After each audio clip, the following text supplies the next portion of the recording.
প্রিয় ও স্নেহের 2025 সালের নতুন বছরের ষষ্ঠ শ্রেণীর ছাত্রছাত্রী বন্ধুরা, আশা করি তোমার সবাই ভালো আছো। আজ আমরা যে বিষয়টি নিয়ে আলোচনা করবো ষষ্ঠ শ্রেণীর থার্ড সামারি অর্থাৎ ফাইনাল পরীক্ষার ভূগোলের কোশ্চেন বানিয়ে দেখো। সরাসরি স্ক্রিনে দেওয়া ষষ্ঠ শ্রেণীর থার্ড সামারি অর্থাৎ ফাইনাল পরীক্ষার ভূগোলের কোশ্চেনটা দেখতে পাচ্ছ। ফুল মার্কস তোমাদের রয়েছে 70 আর সময় তোমাদের রয়েছে 2 ঘন্টা 30 মিনিট। একে দাগে রয়েছে সঠিক উত্তর নির্বাচন করো যে কোনো 18টি প্রশ্নের মান 1 করে 1 × 18 = 18।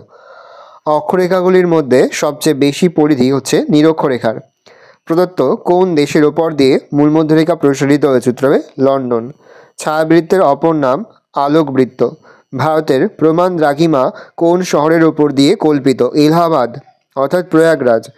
আগত সৌর বিকিরণের বায়ু দ্বারা সরাসরি শোষিত হয়? উত্তর হবে 14%। প্রতি বর্গমিটার উচ্চতা বৃদ্ধিতে 1 ডিগ্রি সেন্টিগ্রেড হারে উষ্ণতা হ্রাস পায় 165 মিটার। বায়ু দূষণের একটি প্রাকৃতিক কারণ হলো অগ্ন্যুৎপাত। ফ্রিজ এসি সুগন্ধি স্প্রে থেকে নির্গত কোন গ্যাস ওজোন স্তরকে ক্ষয় করে? সিএফসি। কত ডেসিবেল শক্তিসম্পন্ন শব্দে মানুষের কানের পর্দা ছিঁড়ে যেতে পারে? 140 ডেসিবেল। ভারতের দীর্ঘতম হিমবাহ হলো সিয়াচেন। ভারতের সর্বোচ্চ মালভূমি হচ্ছে লাদাখ। ভারতের পশ্চিমবাহিনী নদী হচ্ছে নর্মদা। হিমালয় কোন ধরনের পর্বত? ভঙ্গিল পর্বত। রাগি হলো মিলেট জাতীয় ফসল। সোনালী পানীয় বলা হয় চাকে।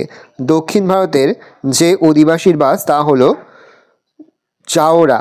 নিত্যবহ নদীকে মানচিত্রে কোন রেখার সাহায্যে দেখানো হয়? উত্তর হবে নীল। ভৌগোলিক বৈশিষ্ট্য মানচিত্রে রেখা দিয়ে নির্দেশ হয় না বনভূমি। 110 ডেসিবেল শব্দের তীব্রতা হয় বজ্রপাতের। ভারতের সংবিধান স্বীকৃত ভাষার সংখ্যা হচ্ছে 22টি। 2 দাগে রয়েছে নিচের প্রশ্নগুলির অতি সংক্ষিপ্ত উত্তর দাও যে কোনো 7টি প্রশ্নের মান 1 করে 1 × 7 = 7। একটি অপ্রচলিত শক্তির নাম লেখ। উত্তর হবে বায়ু শক্তি। কোন হিমবাহ থেকে গঙ্গা নদীর উৎপত্তি লাভ করেছে? গঙ্গোত্রী। বায়ুর আর্দ্রতা মাপক যন্ত্রের নাম কি? হাইগ্রোমিটার। ভারতের কোন রাজ্যে চা উৎপাদন সবচেয়ে ভালো হয়? অসম। মানচিত্রে জলের অংশ বোঝাতে কোন রং ব্যবহার করা হয়? নীল। ভারতে কোন উপকূলে বছরে 2 বার বৃষ্টিপাত হয়? করমণ্ডল উপকূল। কোন মৃত্তিকায় তুলো চাষ ভালো হয়? কৃষ্ণ মৃত্তিকা। ম্যাপ শব্দটির উৎপত্তি কোন ভাষা থেকে? ল্যাটিন। হিমালয় কথাটির অর্থ কি? বরফের গৃহ। ভারতের জলবায়ু কি প্রকৃতির? ক্রান্তীয় মৌসুমী। 3 দাগে রয়েছে শূন্যস্থান পূরণ করে যে কোনো 5টি। ড্যাশ একটি greenhouse gas. Carbon die oxide. দুটো পর্বতের মাঝের নিচু অংশকে ড্যাশ বলে উপত্যকা। ড্যাশ দিনটিতে বিশ্ব অরণ্য দিবস পালিত হয়? 21শে মার্চ। উচ্চ রক্তচাপ, বায়ুর দুর্বলতা স্নায়ু দুর্বলতা ইত্যাদি রোগের কারণ হলো ড্যাশ। উত্তর হবে শব্দ দূষণ। পৃথিবীর অক্ষ কক্ষতলের সঙ্গে ড্যাশ ডিগ্রি কোণে হেলে থাকে? উত্তর হবে 66.5 ডিগ্রি। রাতের বেলায় পৃথিবী থেকে মহাকাশে ফিরে যাওয়া তাপকে ড্যাশ বিকিরণ বলে? ভূপৃষ্ঠীয় বিকিরণ বলে। ভারতের কৃষিকাজ ড্যাশ বৃষ্টিপাতের ওপর নির্ভরশীল? মৌসুমী। 4 দিন লিখিত বিবৃতিগুলির সত্য মিথ্যা লেখ। প্রশ্নের মান 1 করে 1 × 5 = 5। সমুদ্রপৃষ্ঠে বায়ুর চাপ সর্বনিম্ন হয়? ভুল, তাহলে মিথ্যা লিখব। পশ্চিমের মরু অঞ্চলে নদীগুলি সমুদ্রে পৌঁছায় না, ঠিক সত্য লিখব। শিবালিক ও হিমালয়ের মাঝে 2 উপত্যকা অবস্থিত, সত্য, তাহলে ঠিক লিখব। স্টেশনের ঘড়িতে 16 আওয়ার্স দেখালে সাধারণ ঘড়িতে তখন বিকাল 5টা বাজবে, ভুল, মিথ্যা লিখব। মুম্বাই কলকাতার পশ্চিমে অবস্থিত, সত্য। 2015 সালে জাপানের ফুকুশিমায় পারমাণবিক বিস্ফোরণ ঘটেছিল, এটা ভুল, তাহলে মিথ্যা লিখব। 16টা বাজলে সাধারণ ঘড়িতে কটা বাজবে এটা কিন্তু অবশ্যই তোমরা কমেন্ট সেকশনে কমেন্ট করে জানাবে। 5 দাগে রয়েছে নিচের প্রশ্নগুলির সংক্ষিপ্ত উত্তর দাও যে কোনো 4টি প্রশ্নের মান 1 করে 1 × 4 = 4। দ্রাঘিমার 2টি বৈশিষ্ট্য লেখো। 1 প্রতিটা দ্রাঘিমা অর্ধবৃত্ত। 2 সমস্ত দ্রাঘিমা রেখার দৈর্ঘ্য বা পরিধির সমান। এই রেখাগুলি পরস্পর সমান্তরাল নয়। প্রতিটি দ্রাঘিমা রেখা প্রতিটি অক্ষকে সমকোণে ছেদ করে। 5 দ্রাঘিমা রেখার মান মূলমধ্যরেখার পূর্ব বা পশ্চিমে ক্রমশ বেড়ে সর্বাধিক পর্যন্ত হয়। দ্রাঘিমা রেখার মানের হ্রাস বৃদ্ধির সঙ্গে দ্রাঘিমার পরিধির হ্রাস বৃদ্ধি ঘটে না। শব্দ দূষণের 2টি কারণ আলোচনা করো।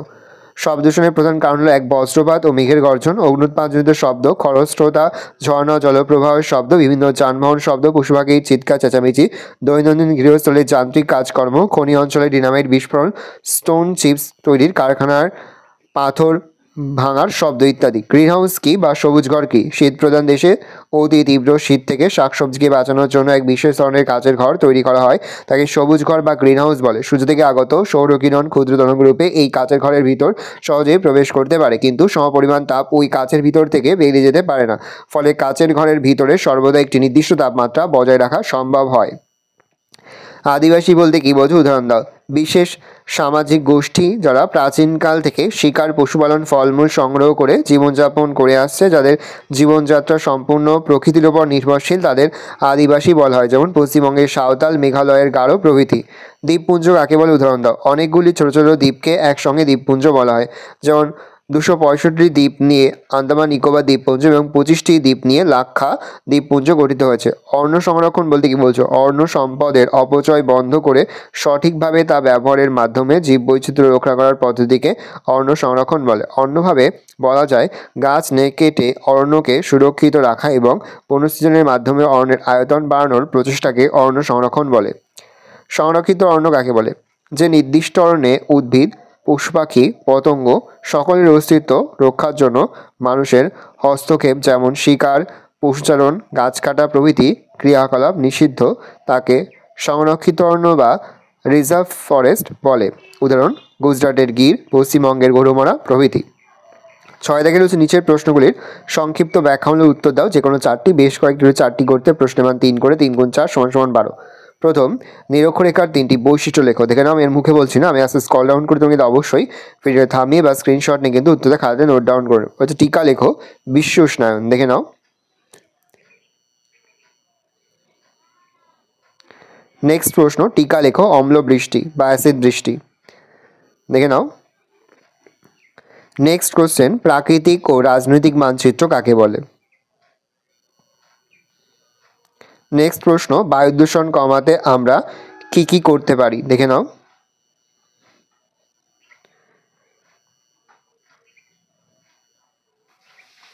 পরের প্রশ্ন, ধান চাষের জন্য কিরূপ মাটি, উষ্ণতা ও বৃষ্টিপাত প্রয়োজন? ধান উৎপাদক 3টি রাজ্যের নাম লেখো। দেখে নাও। পয়েন্ট করবে মৃত্তিকা, তারপরে পয়েন্ট করবে উষ্ণতা, তারপরে পয়েন্ট করবে বৃষ্টিপাত। আর ধান উৎপাদক 3টি রাজ্যের নাম হচ্ছে পশ্চিমবঙ্গ, অসম আর বিহার। পার্থক্য লেখো। খারিফ শস্য, রবি শস্য। একদিকে খারিফ শস্য লিখবে, আরেকদিকে রবি শস্য লিখবে। দেখে নাও পার্থক্যটা, আমি আর মুখে বলছি না, তোমরা কিন্তু অবশ্যই ভিডিওটা থামিয়ে বা স্ক্রিনশট নিয়ে কিন্তু খাতাতে নোট ডাউন করে নেবে। তারপর 7 দাগে রয়েছে, ভারতের যে কোনো 3টি প্রশ্ন উত্তর, প্রশ্নের মান 5 করে, 5 × 3 = 15। ভারতের বিভিন্ন প্রকার মাটির নাম লেখো। যে কোনো 2 প্রকার মাটি সম্পর্কে আলোচনা করো। পলি মাটি, কালো মাটি, লাল মাটি, ল্যাটেরাইট মাটি, মরু অঞ্চলের মাটি, পার্বত্য অঞ্চলের মাটি। পয়েন্ট করে পলি মাটি। মূলত নদীবাহিত পলি থেকে এই মাটি সৃষ্টি হয়। পলি মাটি উর্বর হওয়ায় এই মাটিতে প্রায় সব রকমই ফসল চাষ করা যায়। নদীর প্লাবনভূমি, বদ্বীপ অঞ্চলে পলিমাটি দেখা যায়। ভারতের নদী তীরবর্তী উর্বর নবীন পলিমাটি খাদার আর তার পশ্চাৎবর্তী অনুর্বর প্রাচীন পলিমাটি ভাঙার নামে পরিচিত। উত্তরপ্রদেশ, বিহার, পশ্চিমবঙ্গ, পাঞ্জাব, হরিয়ানা, অসমের একটা বড় অংশে পলিমাটি দেখা যায়। ল্যাটেরাইট মাটি, খুব বেশি উষ্ণতা ও বৃষ্টি, যদি উষ্ণতা হবে, উষ্ণতা বৃষ্টিপাতযুক্ত অঞ্চলে যেখানে পর্যায়ক্রমে শুষ্ক আর্দ্র ঋতু দেখা যায়, সেখানে এই মাটির সৃষ্টি হয়। লৌহ অক্সাইডের উপস্থিতির জন্য এই মাটির রং ইটের মতো গাঢ় লাল। এই মাটি অনুর্বর। চীনাবাদাম, জোয়ার, বাজরা, রাগি এই মাটিতে চাষ হয়। সোনাগপুর মালভূমি, পূর্বঘাট, পশ্চিমঘাট পর্বতের কিছু অংশে এবং মেঘালয় মালভূমির বেশিরভাগ অংশে ল্যাটেরাইট মাটি দেখা যায়। নেক্সট কোশ্চেন, শব্দদূষণ কাকে বলে? শব্দদূষণ নিয়ন্ত্রণ করতে আমাদের করণীয় কী কী? মানুষের সহন ক্ষমতার অতিরিক্ত তীব্র, অবাঞ্ছিত, অস্বস্তিকর শব্দ মানুষের স্বাভাবিক ক্রিয়াকলাপে বিঘ্ন ঘটায় এবং মানুষের শারীরিক ও মানসিক ক্ষতিসাধন করে, এই ঘটনাকে শব্দদূষণ বলে। যেমন ড্রামের অতিরিক্ত শব্দে আমাদের যদি মাথা ধরে যায়, কানের বিরক্তি সৃষ্টি করে, তবে তাকে শব্দদূষণ বলা যাবে। শব্দদূষণ নিয়ন্ত্রণের উপায় দেখো, এখানে 10টি পয়েন্ট আছে। এখান থেকে যে কোনো 3 থেকে 4টি পয়েন্ট তোমরা লিখে দেবে। দেখে নাও, খাতায় নোট ডাউন করে নাও। নেক্সট, ভূপ্রকৃতিক বৈশিষ্ট্য অনুসারে ভারতকে কটি ভাগে ভাগ করা যায়? কী কী? উত্তরের পার্বত্য অঞ্চল সম্পর্কে আলোচনা করো। আমি এখানে পশ্চিমের মরুভূমি অঞ্চল সম্পর্কে লিখেছি, তোমরা চাইলে উত্তরের পার্বত্য অঞ্চল সম্পর্কে লিখতে পারো। যে কোনো একটি বিভাগ সম্পর্কে তোমাদের কিন্তু আসবে। আমি এখানে মেনশন করেছি কিন্তু উত্তরের পার্বত্য অঞ্চল, কিন্তু আমি পশ্চিমের মরুভূমি অঞ্চলটা লিখে দিয়েছি, কারণ এটা সহজ। যে কোনো একটা তোমায় লিখতে হবে, তোমরা যে কোনো একটি লিখে দেবে। 1-2 পয়েন্ট, উত্তরের পার্বত্য অঞ্চল, উত্তরের নদীগঠিত সমভূমি অঞ্চল, উপদ্বীপীয় মালভূমি অঞ্চল, পশ্চিমের মরু অঞ্চল বা মরুভূমি অঞ্চল, আর উপকূলীয় সমভূমি অঞ্চল ও দ্বীপপুঞ্জ। পয়েন্ট করে পশ্চিমের মরুভূমি অঞ্চল। দেখে নাও, তোমরা চাইলে উত্তরের পার্বত্য অঞ্চল লিখতে পারো। যে কোনো একটি সম্পর্কে তোমাদের লিখতে হবে, মেনশন করেও দিতে পারে, বা তোমার যে কোনো একটি সম্পর্কে লিখতে হবে। তোমাদের খুশি মতো তোমরা লিখবে। তোমরা টেক্সট বইটা পেয়ে যাবে, সেখান থেকে তোমরা কিন্তু পড়ে নিতে পারো। 5টি কিন্তু টেক্সট বই লেখা আছে, টেক্সট বই থেকে তোমরা 5টি পড়ে নিতে পারো। কিন্তু এর মধ্যে গুরুত্বপূর্ণ হচ্ছে উত্তরের পার্বত্য অঞ্চল আর পশ্চিমের মরুভূমি অঞ্চল। এই দুটো কিন্তু ভালো করে তোমরা অধ্যয়ন করবে, এই দুটো কিন্তু মেনশন করে দেওয়া থাকতে পারে। দেখে নাও উত্তরটা, আমি স্ক্রল ডাউন করছি। নেক্সট কোশ্চেন রয়েছে সবুজ বিপ্লব বলতে কী বোঝো? চা চাষের অনুকূল ভৌগোলিক পরিবেশ আলোচনা করো। 60-এর দশকের শেষে ভারতের কৃষিতে বিরাট পরিবর্তন আসে। উচ্চ ফলনশীল বীজ, সার, জলসেচ, উন্নত প্রযুক্তির ব্যবহারে উৎপাদন বহুগুণে বেড়ে যায়, যা সবুজ বিপ্লব নামে পরিচিত।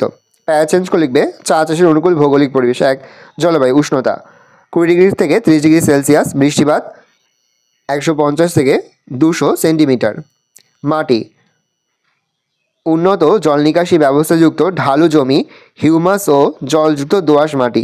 উৎপাদক রাজ্য অসম, পশ্চিমবঙ্গ, কর্ণাটক, কেরালা, তামিলনাড়ু। পরে হচ্ছে আবহাওয়া জলবায়ুর পার্থক্য লেখো। পৃথিবীর বিভিন্ন তাপমণ্ডলগুলি সম্পর্কে আলোচনা করো।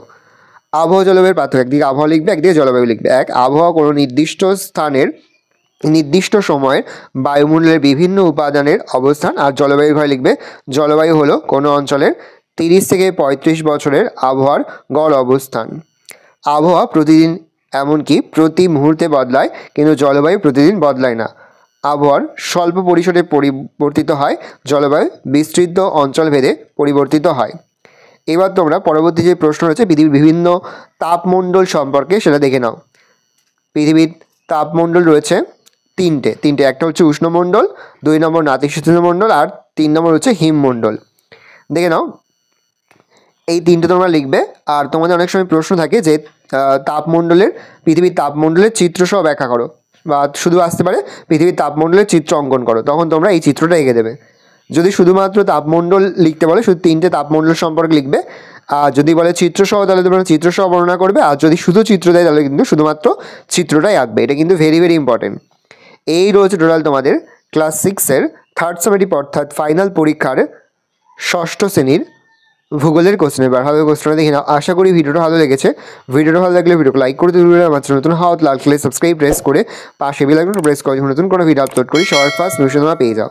আর এই প্রশ্নপত্রের PDF ফাইল কিন্তু আমাদের ফেসবুক পেজ রয়েছে এডুকেশন ফ্যামিলি, সেখান থেকে তোমরা কিন্তু অবশ্যই সংগ্রহ করে নেবে। অবশ্যই কিন্তু আমাদের ফেসবুক যে পেজ রয়েছে এডুকেশন ফ্যামিলি, সেটা তোমরা ফলো করে রাখবে।